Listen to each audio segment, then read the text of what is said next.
Vous portez aujourd'hui deux sujets tabous de la société française à la connaissance du large public, la place des Noirs et l'homosexualité.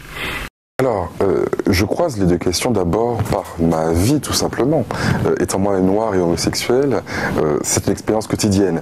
Cela dit, au-delà de ma personne, ce sont deux questions relativement analogues. Dans un cas comme dans l'autre, il y a souvent des attitudes de rejet, d'exclusion, de mépris, d'hostilité, d'indifférence.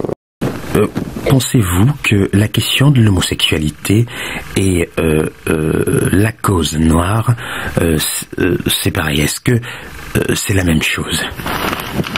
Alors, là j'ai parlé des points communs, bien sûr qu'il y a des différences. La plus importante, c'est que en général, être noir, ça se voit, sauf dans quelques cas peut-être, et être homosexuel, ça ne se voit pas, sauf dans quelques cas également.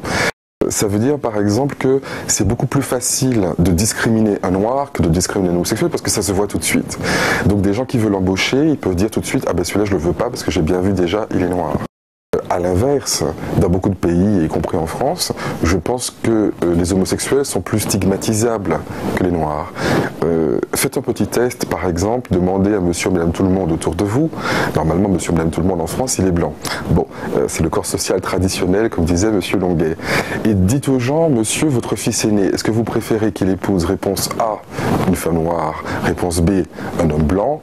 Mais je pense que dans beaucoup de cas, les gens diront plutôt la réponse A.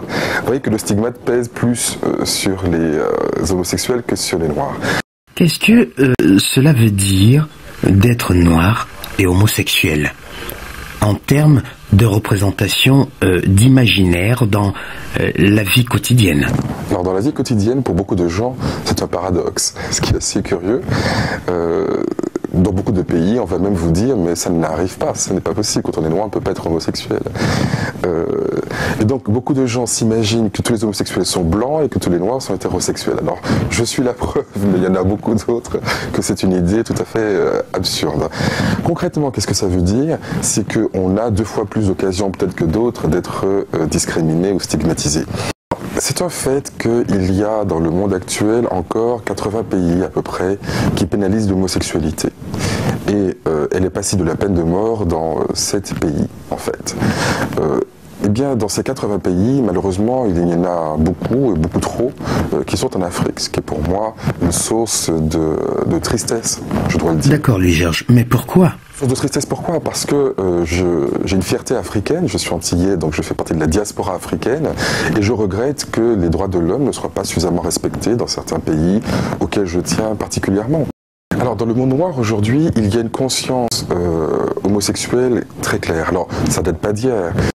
Pour ce qui est des États-Unis, vous avez des Black Pride, c'est-à-dire des Gay Pride noirs, qui sont des choses extrêmement intéressantes. En France, il y a aujourd'hui 2 associations noires homosexuelles. Moi, je préside l'une des 2 justement, qui s'appelle Ennoilé, ce qui veut dire en créole antillais allons-y. Mais j'essaye de promouvoir avec des amis qui sont des noirs homo dans pas mal de pays, une coalition de la diversité ethnique et sexuelle pour montrer qu'il y a un lien entre la lutte contre l'homophobie et la lutte contre le racisme. Ça prouve qu'il y a quand même aujourd'hui une diaspora noire, une diaspora homosexuelle aussi si j'ose dire, en tout cas une convergence des luttes et ça c'est quelque chose qui me paraît extrêmement porteur et positif.